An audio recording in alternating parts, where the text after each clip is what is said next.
اور تم مشرک عورتوں کے ساتھ نکاح مت کرو جب تک وہ مسلمان نہ ہو جائیں، اور بے شک مسلمان لونڈی مشرک عورت سے بہتر ہے، خواہ وہ تمہیں بھلی ہی لگے۔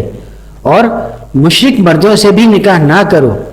جب تک وہ مسلمان نہ ہو جائیں، اور یقیناً مشرک مرد سے مومن غلام بہتر ہے، خواہ وہ تمہیں بھلا ہی لگے۔ وہ دوزخ کی طرف بلاتے ہیں اور اللہ اپنے حکم سے جنت اور مغفرت کی طرف بلاتا ہے، اور اپنی آیتیں لوگوں کے لیے کھول کر بیان فرماتا ہے تاکہ وہ نصیحت حاصل کریں۔ اور آپ سے حیض کی نسبت سوال کرتے ہیں، فرما دیں وہ نجاست ہے،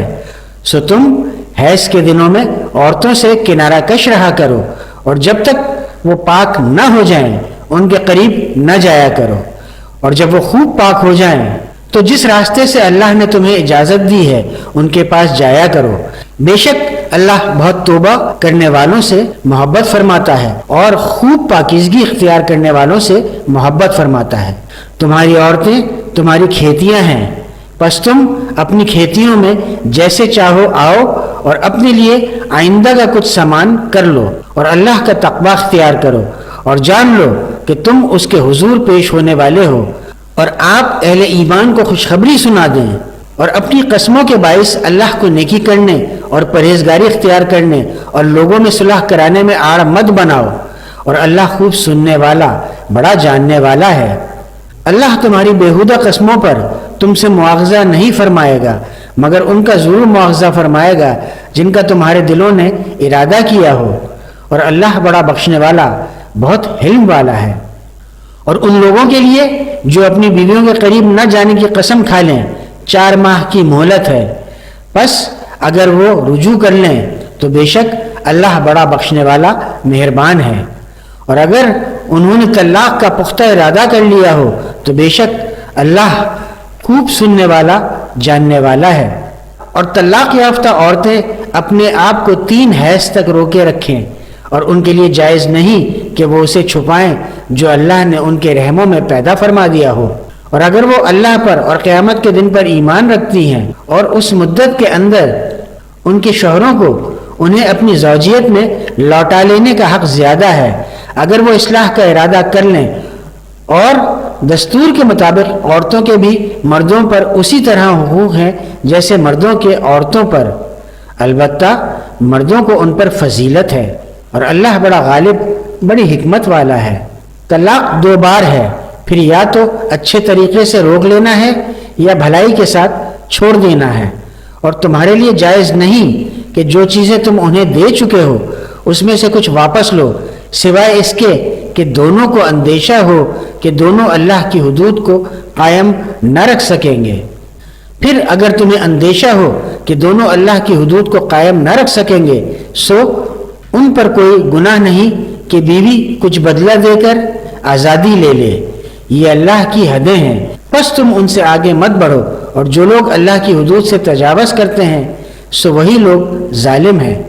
پھر اگر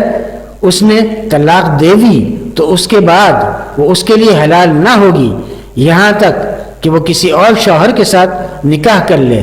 پھر اگر وہ بھی طلاق دے دے تو اب ان دونوں پر کوئی گناہ نہ ہوگا اگر وہ پلٹ جائیں، بشرطے کہ دونوں یہ خیال کریں کہ وہ حدود الہی قائم رکھ سکیں گے، یہ اللہ کی حدود ہیں جنہیں وہ علم والوں کے لیے بیان فرماتا ہے۔ اور جب تم عورتوں کو طلاق دو اور وہ اپنی عدت کو آ پہنچیں تو انہیں اچھے طریقے سے روک لو یا انہیں اچھے طریقے سے چھوڑ دو، اور انہیں محض تکلیف دینے کے لیے نہ روکے رکھو کہ زیادتی کرتے رہو، اور جو کوئی ایسا کرے پس اس نے اپنی ہی جان پر ظلم کیا، اور اللہ کے احکام کو مذاق نہ بنا لو، اور یاد کرو اللہ کی اس نعمت کو جو تم پر ہے اور اس کتاب کو جو اس نے تم پر نازل فرمائی ہے، اور دانائی کو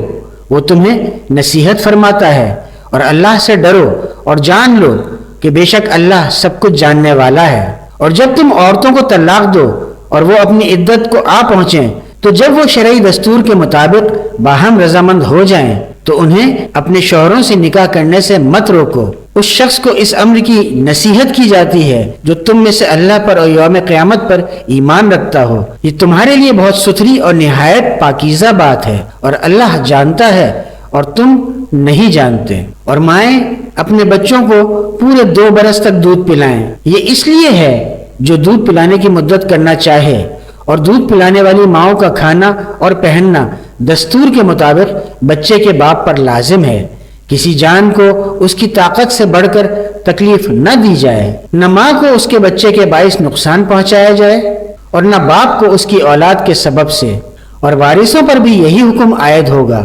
پھر اگر ماں باپ دونوں باہمی رضامندی اور مشورے سے دودھ چھڑانا چاہیں تو ان پر کوئی گناہ نہیں، اور پھر اگر تم اپنی اولاد کو دودھ پلوانے کا ارادہ رکھتے ہو تب بھی تم پر کوئی گناہ نہیں، جبکہ جو تم دستور کے مطابق دیتے ہو انہیں ادا کر دو، اور اللہ سے ڈرتے رہو، اور یہ جان لو کہ بے شک جو کچھ تم کرتے ہو اللہ اسے خوب دیکھنے والا ہے۔ اور تم میں سے جو فوت ہو جائیں اور بیویاں چھوڑ جائیں تو وہ اپنے آپ کو 4 ماہ 10 دن انتظار میں روکے رکھیں، پھر جب وہ اپنی عدت کو آ پہنچیں تو پھر جو کچھ وہ شرعی دستور کے مطابق اپنے حق میں کریں، تم پر اس معاملے میں کوئی معاوضہ نہیں، اور جو کچھ تم کرتے ہو اللہ اس سے اچھی طرح خبردار ہے۔ اور تم پر اس بات میں کوئی گناہ نہیں کہ ان عورتوں کو اشارتاً نکاح کا پیغام دے دو یا اپنے دلوں میں چھپا رکھو، اللہ جانتا ہے کہ تم عنقریب ان سے ذکر کرو گے، مگر ان سے خفیہ طور پر بھی وعدہ نہ لو، سوائے اس کے کہ تم فقط شریعت کی معروف بات کہہ دو، اور عقد نکاح کا پختہ عزم نہ کرو یہاں تک کہ مقررہ عدت اپنی انتہا کو پہنچ جائے، اور جان لو کہ اللہ تمہارے دلوں کی بات کو بھی جانتا ہے، تو اس سے ڈرتے رہا کرو، اور جان لو کہ اللہ بڑا بخشنے والا، بڑا حلم والا ہے۔ تم پر اس بات میں کوئی گناہ نہیں کہ اگر تم نے عورتوں کو ان کے چھونے یا ان کے مہر مقرر کرنے سے بھی پہلے طلاق دے دی ہے تو انہیں مناسب خرچہ دے دو۔ وسعت والے پر اس کی حیثیت کے مطابق ہے اور تنگ دست پر اس کی حیثیت کے مطابق۔ یہ خرچہ مناسب طریق پر دیا جائے، یہ بھلائی کرنے والوں پر واجب ہے۔ اور اگر تم نے انہیں چھونے سے پہلے طلاق دے دی، درآں حالے کہ تم ان کا مہر مقرر کر چکے تھے، تو اس مہر کا جو تم نے مقرر کیا تھا نصف دینا ضروری ہے، سوائے اس کے کہ وہ خود معاف کر دیں یا وہ جس کے ہاتھ میں نکاح کی گرہ ہے معاف کر دے۔ اور اگر تم معاف کر دو تو یہ تقویٰ کے قریب تر ہے، اور آپس میں احسان کرنا نہ بھولا کرو، بے شک اللہ تمہارے اعمال کو خوب دیکھنے والا ہے۔ سب نمازوں کی محافظت کیا کرو، اور بالخصوص درمیانی نماز کی، اور اللہ کے حضور سراپائے ادب و نیاز بن کر قیام کیا کرو۔ پھر اگر تم حالت خوف میں ہو تو پیادہ یا سوار، پھر جب تم حالت امن میں آ جاؤ تو انہی طریقوں پہ اللہ کی یاد کرو جو اس نے تمہیں سکھائے ہیں، جنہیں تم نہیں جانتے تھے۔ اور تم میں سے جو لوگ فوت ہوں اور بیویاں چھوڑ جائیں، ان پر لازم ہے کہ اپنی بیویوں کے لیے 1 سال تک کا خرچہ دینے، اپنے گھروں سے نہ نکالے جانے کی وصیت کر جائیں۔ پھر اگر وہ خود نکل جائیں تو دستور کے مطابق جو کچھ بھی وہ اپنے حق میں کریں، تم پر اس معاملے میں کوئی گناہ نہیں، اور اللہ بڑا غالب، بڑی حکمت والا ہے۔ اور طلاق یافتہ عورتوں کو بھی مناسب طریقے سے خرچہ دیا جائے، یہ پرہیزگاروں پر واجب ہے۔ اسی طرح اللہ تمہارے لیے اپنے احکام واضح فرماتا ہے تاکہ تم سمجھ سکو۔ کیا آپ نے ان لوگوں کو نہیں دیکھا جو موت کے ڈر سے اپنے گھروں سے نکل گئے، حالانکہ وہ ہزاروں تھے؟ تو اللہ نے انہیں حکم دیا مر جاؤ، پھر انہیں زندہ فرما دیا۔ بے شک اللہ لوگوں پر فضل فرمانے والا ہے، مگر اکثر لوگ شکر ادا نہیں کرتے۔ اللہ کی راہ میں جنگ کرو اور جان لو کہ اللہ خوب سننے والا، جاننے والا ہے۔ کون ہے جو اللہ کو قرض حسنہ دے پھر وہ اس کے لیے اسے کئی گنا بڑھا دے گا، اور اللہ ہی تنگی اور کشادگی کرتا ہے، اور تم اسی کی طرف لوٹائے جاؤ گے۔ کیا آپ نے بنی اسرائیل کے اس گروہ کو نہیں دیکھا جو موسیٰ کے بعد ہوا، جب انہوں نے اپنے پیغمبر سے کہا کہ ہمارے لیے ایک بادشاہ مقرر کر دیں تاکہ ہم اللہ کی راہ میں جنگ کریں؟ نبی نے فرمایا کہیں ایسا نہ ہو کہ تم پر قتال فرض کر دیا جائے تو تم قتال ہی نہ کرو۔ وہ کہنے لگے ہمیں کیا ہوا ہے کہ ہم اللہ کی راہ میں جنگ نہ کریں، حالانکہ ہمیں اپنے گھروں سے اور اولاد سے جدا کر دیا گیا ہے۔ سو جب ان پر قتال فرض کر دیا گیا تو ان میں سے چند ایک کے سوا سب پھر گئے، اور اللہ ظالموں کو خوب جاننے والا ہے۔ اور ان سے ان کے نبی نے فرمایا بے شک اللہ نے تمہارے لیے طالوت کو بادشاہ مقرر فرمایا ہے۔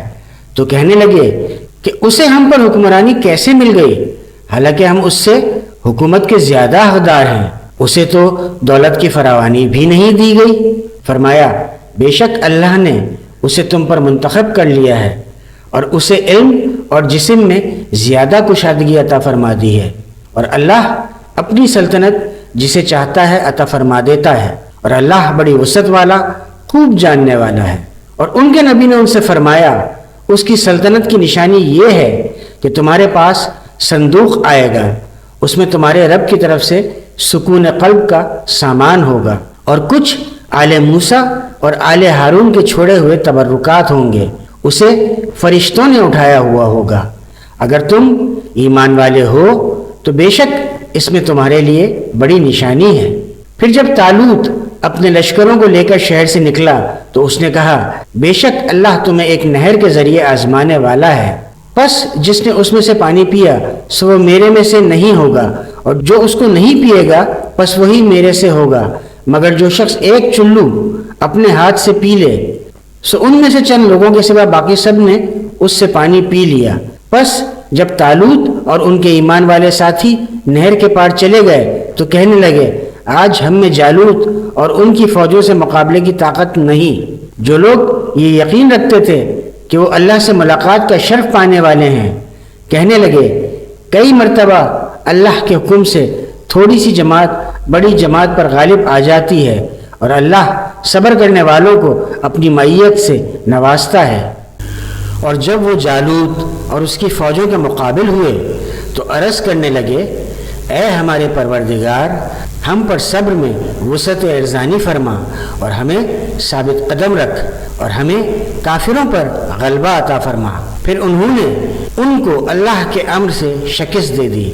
اور داؤد نے جالوت کو قتل کر دیا، اور اللہ نے ان کو حکومت اور حکمت عطا فرمائی اور انہیں جو چاہا سکھایا۔ اور اگر اللہ لوگوں کے ایک گروہ کو دوسرے گروہ کے ذریعے نہ ہٹاتا رہتا تو زمین برباد ہو جاتی، مگر اللہ تمام جہانوں پر بڑا فضل فرمانے والا ہے۔ یہ اللہ کی آیتیں ہیں، ہم انہیں آپ پر سچائی کے ساتھ پڑھتے ہیں، اور بے شک آپ رسولوں میں سے ہیں۔ یہ سب رسول ہم نے ان میں سے بعض کو بعض پر فضیلت دی ہے، ان میں سے کسی سے اللہ نے کلام فرمایا اور کسی کو درجات میں فوقیت دی، اور ہم نے مریم کے فرزند عیسیٰ کو واضح نشانیاں عطا کی، اور ہم نے پاکیزہ روح کے ذریعے اس کی مدد فرمائی۔ اور اگر اللہ چاہتا تو ان رسولوں کے پیچھے آنے والے لوگ اپنے پاس کھلی نشانیاں آ جانے کے بعد آپس میں کبھی بھی نہ لڑتے جھگڑتے، مگر انہوں نے اختلاف کیا، پس ان میں سے کچھ ایمان لائے اور ان میں سے کچھ نے کفر اختیار کیا۔ اگر اللہ چاہتا تو وہ کبھی بھی باہم نہ لڑتے، لیکن اللہ جو چاہتا ہے کرتا ہے۔ اے ایمان والوں، جو کچھ ہم نے تمہیں عطا کیا ہے اس میں سے خرچ کرو، قبل اس کے کہ وہ دن آ جائے جس میں نہ کوئی خرید و فروخت ہوگی اور نہ کوئی دوستی ہوگی اور نہ سفارش، اور یہ کفار ہی ظالم ہیں۔ اللہ اس کے سوا کوئی عبادت کے لائق نہیں، ہمیشہ زندہ رہنے والا ہے، قائم رکھنے والا ہے، نہ اس کو اونگ آتی ہے اور نہ نیند۔ جو کچھ آسمانوں میں ہے اور جو کچھ زمین میں ہے سب اسی کا ہے۔ کون ایسا شخص ہے جو اس کے حضور اس کے اذن کے بغیر سفارش کر سکے؟ جو کچھ مخلوقات کے سامنے ہے اور جو کچھ ان کے بعد ہے سب جانتا ہے، اور وہ اس کی معلومات میں سے کسی چیز کا بھی احاطہ نہیں کر سکتے مگر جس قدر وہ چاہے۔ اس کی کرسی تمام آسمانوں اور زمین کو محیط ہے، اور اس پر ان دونوں کی حفاظت ہرگز دشوار نہیں۔ وہی سب سے بلند رتبہ بڑی عظمت والا ہے۔ دین میں کوئی زبردستی نہیں، بے شک ہدایت گمراہی سے واضح طور پر ممتاز ہو چکی ہے۔ سو جو کوئی معبودان باطلہ کا انکار کر دے اور اللہ پر ایمان لے آئے تو اس نے ایک ایسا مضبوط حلقہ تھام لیا جس کے لیے ٹوٹنا نہیں، اور اللہ خوب سننے والا جاننے والا ہے۔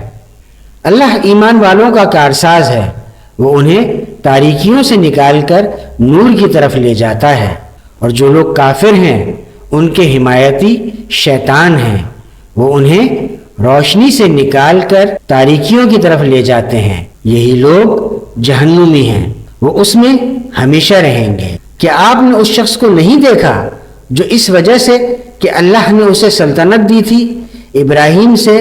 اپنے رب کے بارے میں جھگڑا کرنے لگا؟ جب ابراہیم نے کہا میرا رب وہ ہے جو زندہ کرتا ہے اور مارتا ہے،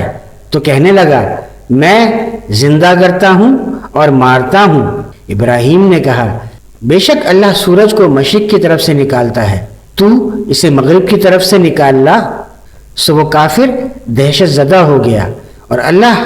ظالم قوم کو حق کی راہ نہیں دکھاتا۔ یا اسی طرح اس شخص کو جو ایک بستی پر سے گزرا جو اپنی چھتوں پر گری پڑی تھی، تو اس نے کہا کہ اللہ اس کی موت کے بعد اسے کیسے زندہ فرمائے گا؟ سو اللہ نے اسے 100 برس تک مردہ رکھا، پھر اسے زندہ کیا۔ پوچھا تو یہاں کتنی دیر ٹھہرا رہا؟ اس نے کہا میں 1 دن یا 1 دن کا کچھ حصہ ٹھہرا ہوں۔ فرمایا بلکہ تو 100 برس پڑا رہا، پس تو اپنے کھانے اور پینے کو دیکھ، متغیر بھی نہیں ہوئی، اور اپنے گدھے کی طرف نظر کر، اور یہ اس لیے کہ ہم تجھے لوگوں کے لیے نشانی بنا دیں، اور ہڈیوں کی طرف دیکھ، ہم انہیں کیسے جنبش دیتے ہیں، پھر انہیں گوشت پہناتے ہیں۔ جب یہ اس پر خوب آشکار ہو گیا تو بول اٹھا میں جان گیا ہوں کہ بے شک اللہ ہر چیز پر خوب قادر ہے۔ اور جب ابراہیم نے عرض کیا میرے رب مجھے دکھا دے کہ تو مردوں کو کس طرح زندہ فرماتا ہے، ارشاد ہوا کیا تم یقین نہیں رکھتے؟ اس نے عرض کیا کیوں نہیں، لیکن میرے دل کو بھی خوب سکون نصیب ہو جائے۔ ارشاد فرمایا سو تم 4 پرندے پکڑ لو، پھر انہیں اپنی طرف مانوس کر لو، پھر ان کا ایک ایک ٹکڑا ایک پہاڑ پر رکھ دو، پھر انہیں بلاؤ، وہ تمہارے پاس دوڑتے ہوئے آ جائیں گے، اور جان لو کہ یقیناً اللہ بڑا غالب بڑی حکمت والا ہے۔ جو لوگ اللہ کی راہ میں اپنا مال خرچ کرتے ہیں ان کی مثال دانے کی سی ہے جس سے 7 بالیاں اگیں، ہر بالی میں 100 دانے ہوں، اور اللہ جس کے لیے چاہتا ہے اضافہ فرما دیتا ہے، اور اللہ بڑی وسعت والا خوب جاننے والا ہے۔